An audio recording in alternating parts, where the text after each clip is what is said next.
Well, thanks for joining us, Christy. Yes, thanks for having me. Sure. So, you did the Camino de Santiago a year ago. So, how long did it take you and how far did you walk? I walked for 34 days. It took me 31 days to walk from the border of France and Spain to Santiago de Compostela. And then I walked from Santiago to Finisterre, which the medieval people considered the end of the world. It's right at the Atlantic Ocean there. And I think that's about 500 miles or so. So, some people, when they're, say, doing some soul searching, they will go to a place, say, into a church and sit down and explore things that way. Why did you decide to do this search walking? Was there something about the aspect of walking that struck a chord with you? Yeah, I think it was for one, it was something that I'd never ever considered doing in my lifetime, my whole life.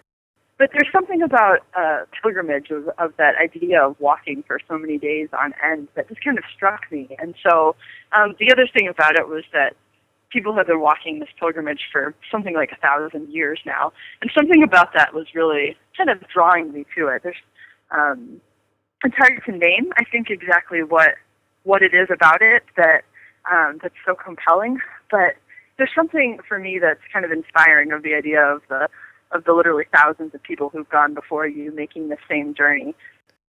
Now, a lot of people will describe their spiritual life in terms of journey. Would you use that kind of language to describe where you are spiritually? Oh, totally, yes. It's not a static thing. It's something in which you're always moving.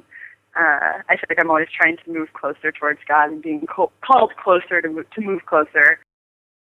And I think that like the idea or the practice of walking the Camino kind of helps you to actually understand that in a more embodied and physical way. Yeah, I don't know, I described it a few times as sort of feeling like it's like a magnetic pole, like drawing you towards this place or this particular saint or whatever it may be. And I think that's really true kind of my own spiritual life in general, of kind of feeling pulled towards God.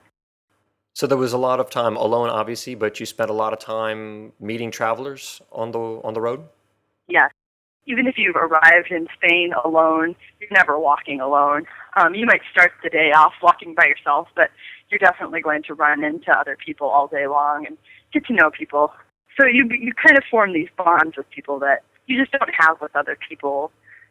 You've probably never walked with any of your good friends for 8 to 10 hours of the day, and so these are the kinds of people who know that they know things about me and I know things about them that probably none of my really close friends or family knows here.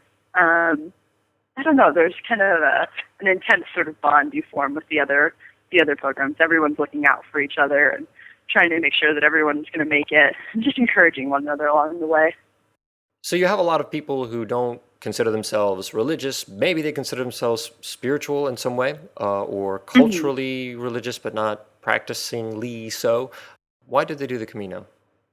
Yeah, we joked in the beginning that some of the first people I met, we were always joking that the Camino is full of people who don't know what to do with themselves, who don't know what to do with their lives.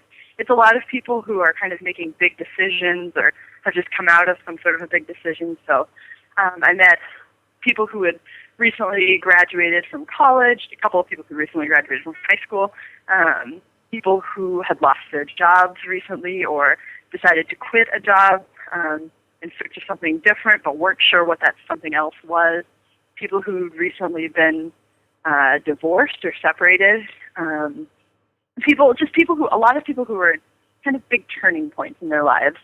And I think a lot of people were just kind of looking for answers. So you went on the Camino trying to find your place in the Catholic Church. Did you Hmm. find what you were looking for? At the time, when I finished the Camino, I had no idea what I found. Now, looking back on it, a year later, I think I found my place in ways that I didn't expect. Um, Before I started the Camino, I visited the Ignatian sites of Loyola, Manresa, and Montserrat. Uh, and when I was in Montserrat, um, I just had an experience in prayer of realizing that I'd spent so much time worrying about whether or not I wanted to be a part of the Catholic Church, and what the heck, like, what does this faith I'm trying to proclaim mean, and how am I possibly ever going to live this out? And I just was kind of very frustrated with God, and just talking about that and praying about that. And at some point while I was in Montserrat, I realized that I'd already made the choice, that I'd already decided that, that what was most important to me was my faith, is my faith, and that God was there with me in it, and that right now in my life that I find God in the Catholic Church. So I think that I grew in confidence of my own faith that God is somehow a part of all of that mess, and I grew to trust myself that I am making a good choice, and that this is something that I want to do, and that God's a part of it. Fantastic. Great to hear. Thanks so much for joining us, Christy.